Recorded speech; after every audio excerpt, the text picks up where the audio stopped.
Usually, when I do a top five, it's tied to a recent release or a review that I'm doing. But I really wanted to talk today about Gene Hackman, who passed away uh, yesterday, or I don't know. It's still his cause of death was listed as suspicious. So I guess it's still an evolving situation. So this is more just like a tribute to Gene Hackman, because he's like one of the greats that ever was. Um, and I haven't seen all of his movies. I wasn't quite prepared for this. So I went through his IMDb resume and I realized I've seen 27 things that Gene Hackman has been in. And interestingly, I've seen every single thing he's done since Wyatt Earp. The most recent movie that I of his that I haven't seen is Geronimo, that he's listed as credited on, which was made in 1993. I've seen everything else after Wyatt Earp till he retires. His entire filmography, which means that there are quite a few titles that I still need to see. Um, like A Bridge Too Far. I will admit I haven't seen A Bridge Too Far. I actually haven't seen The Conversation. French Connection 2. There are a couple movies in there that I haven't seen that I don't know. I don't think French Connection 2 would have made the top five list, but The Conversation probably would have. So in case you're wondering where The Conversation is, it's not here because I haven't seen it. So I had to pick five iconic roles from Gene Hackman, based on the roles that I've seen. And I thought about, well, what about movies? Because like he's been in Bonnie and Clyde, but that wouldn't necessarily be one of the five iconic roles that I would pick. But man, that's an iconic movie. So I kind of want to like shout out honorable mention to Bonnie and Clyde because I have seen Bonnie and Clyde. I'm not completely out of my realm. He's also been in Young Frankenstein, but again, I don't think of Gene Hackman when I think of Young Frankenstein. So those are roles where I'm like, those aren't. I don't think of them as Gene Hackman movies or Gene Hackman performances.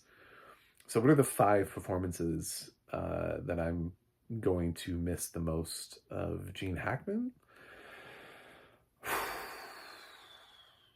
Oh man. I mean, my heart is with certain films.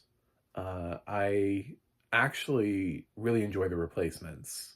Not gonna put it on the list because I know this movie means nothing to a lot of people, but I do enjoy the movie. I think it's a fun movie. It's a fun little sports comedy, and he's in it. I would say that movie belongs more to Keanu, but it is a good movie. Just like Enemy of the State, he's an Enemy of the State, and he's really good in Enemy of the State. But like, I think that's more of Will Smith's movie. Uh, he got to be in Absolute Power with Clint Eastwood, which was a solid thriller. Um, he did a couple John Grisham movies, Runaway Jury, The Chamber, and The Firm. Of those movies, I think The Firm is probably where he's the most memorable. So, five performances from Gene Hackman. I gotta go number five. I gotta go with The Birdcage because I don't know. There's nothing quite like that final moment of watching Gene Hackman come out in drag. It's from a side. I know I'm a blind film critic now, and I'm somebody who had sight at some point, and I did see The Birdcage, and I saw it in theaters too, which is great. And uh, so The Birdcage has been with me like my whole life. I already have a review of it on my channel, and it's easily one of my favorite movies. Uh, you know, it's just a fun watch. It's obviously an adaptation of La Cage aux Folles, and Gene Hackman plays this extremely conservative uh, senator who ends up going down to Miami because his daughter, played by Calista Flockhart, is she's dating a boy, and they're gonna meet the parents, and maybe they're because they want to get married. Those crazy kids, they want to get married, and of course, well, he's in the middle of a weird scandal because his party and there was somebody else who was caught doing something and he's tangentially connected to it. So he and his wife, played by Diane Wiest, go down to South Beach to Miami, where they think they're going to meet a lovely, nice conservative couple. and instead they meet Robin Williams and Nathan Lane is lovely and fantastic and drag in this, and Robin Williams is great in this movie. And but Gene Hackman, he plays that conservative role so well, and again, there's nothing like seeing him in drag at the end. It's just that ends up with that. Um, I think there are a couple sort of like as even as a blind person, like sort of like visual imagery things that I have of Gene Hackman. That's the positive one that I have. The negative one is those awful yellow teeth he had in Heartbreakers. Those were it's, he played a character who smoked a lot, and he and there were times where he'd smile, and he had these like they were like gold, almost, but they weren't golden teeth. They were like it was so gross. Anyway, um, yeah, I'm gonna put the birdcage on there. It's my list. This is how Gene Hackman has traversed through through my career, through the various roles. Uh, the movie I saw it later. It doesn't mean a whole lot to me, but it's an excellent movie. It's an excellent thriller, and I want to acknowledge it on here because he is the star of it, and it's a good sort of southern drama, sort of thriller, uh, where you kind of know where it's headed. Willem Dafoe co-stars with him. It's Mississippi Burning, and if you haven't seen Mississippi Burning, you should. It's a great movie, and he's the lead of it. So because I've seen it, and to sort of make up for the fact that I haven't seen like The Conversation, I want to make sure Mississippi Burning makes the list. It matters a little bit less to me on a personal level than some of some of his other films, but um, yeah, it's on there solidly. Number three for me, there are different ways to go about this, and there's the right way and there's the wrong way. So there's Hackman. Obviously, one of the things he was really good in was westerns, and he has a couple of them on there. Apparently, even Geronimo. I didn't see Geronimo, but um, he's in Wyatt Earp. He's not necessarily the takeaway of Wyatt Earp, or the performance you would remember from Wyatt Earp, but he is in Wyatt Earp. But he definitely is incredibly memorable in Unforgiven. But I also really like him in Quick and the Dead. So um, I saw Quick and the Dead first as a film, and I've always sort of had a love of this weird Sam Raimi movie that I think most people don't know is a Sam Raimi movie or don't think about very much as a Sam Raimi movie because he doesn't, you're like, does he do a Western? It's an odd movie, but it's like Sharon Stone, Gene Hackman, Russell Crowe, Leonardo DiCaprio, and what a cast. But I think the correct answer here is Unforgiven, even if maybe I lean more towards like The Quick and the Dead just because I've seen it more. Unforgiven I didn't see until later, but it is a better movie, technically. It's a more technically proficient movie. It is the Academy Award winner. He did win an Academy Award for Unforgiven. It's one of his two Oscar wins. So it feels appropriate to include his Oscar wins on this list of his five greatest performances. I may not be able to include all of his nominations, or may have some different ideas and want to represent some different sides of Gene Hackman, but I should include his Oscar wins on this list. Which leads me to my number two, which is The French Connection, which you thought was probably going to be my number one, but again, it's my personal list and I think my number one is going to make sense from like an age point standpoint. So I didn't grow up with French Connection. It just is this movie. It's one of those movies that I know that I've seen, like Bonnie and Clyde, but I saw it years ago on like AMC or TCM. And I don't even remember it that well. I don't even remember it that well. But it's his first Best Actor win. And how can I not put it on the list? It's the film, another blind film critic, friend of mine, was mentioning,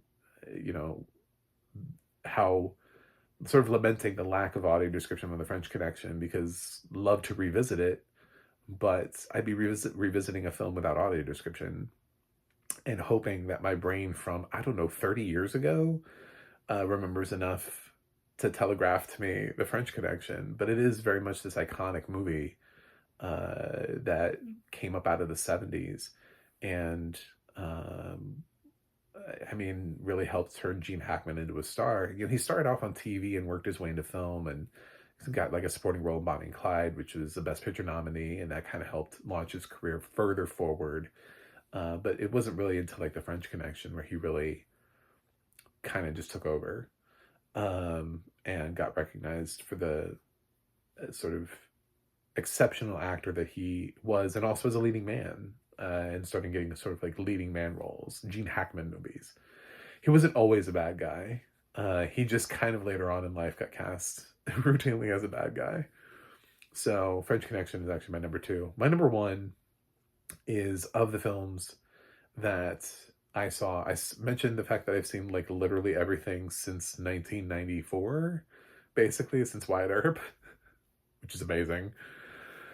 They're not all. I'm not gonna say. Don't worry. I'm not. Welcome to Mooseport is not my number one because it was his last movie, but there was one movie towards the end that was really good and used him really well, and he got to work with an excellent director in one of their most memorable movies. And my number one pick is The Royal Tenenbaums. I think it's easy to cast Gene Hackman in drama. It's more fun if you recognize the fact of how he can be used in comedy.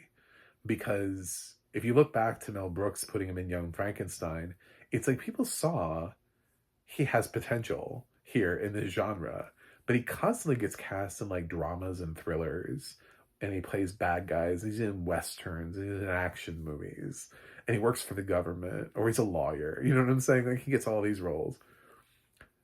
And then he's like the quirky patriarch of this weird family in the Royal Tenenbaums because Wes Anderson uh, is, you know, I mean, on the rise at this point in his career, and he puts together this excellent ensemble of, you know, Gene Hackman, Angelica Houston, Danny Glover, Ben Stiller, Owen Wilson, Gwyneth Paltrow, uh, you know, just a whole bunch of different people in it, and uh, ends up with this uh, sort of really underappreciated performance from the central figure of this movie, Gene Hackman. And it's close to the end of his like retirement.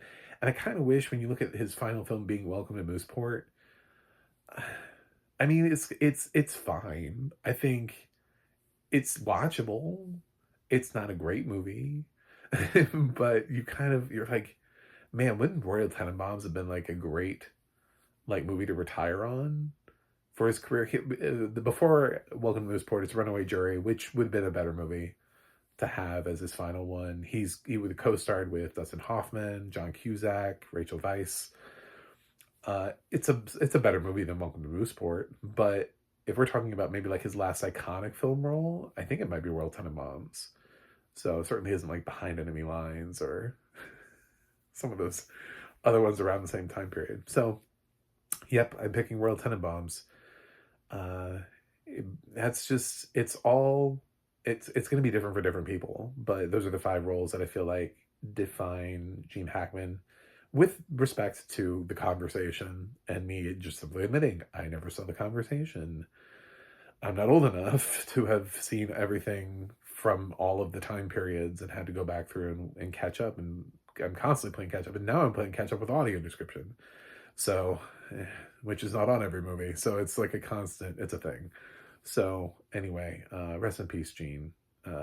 So many great performances over the years that I will remember him for. So it's amazing. I was like, damn, I've seen like 20 movies in a row. Just like was racking them up. I've seen that, I've seen that, I've seen that, I've seen that, I've seen that. Like, I don't think I've ever done this before. And I got all the way to Geronimo and I was like, oh, there's the first movie. I was just like counting down his list. I was like, I've seen Under Suspicion. I've seen Heist. I've seen like all these small little movies. Somehow I managed to see every Gene Hackman movie all the way up until Geronimo. So, kudos. I don't remember all of them, but I know I've seen them. So I'm not gonna say they're all, the most memorable movies, but they're all there. So, wow. I hope everything turns out okay with whatever investigation. I would hate to think that 95 that somebody came in like murdered Gene Hackman at the last minute.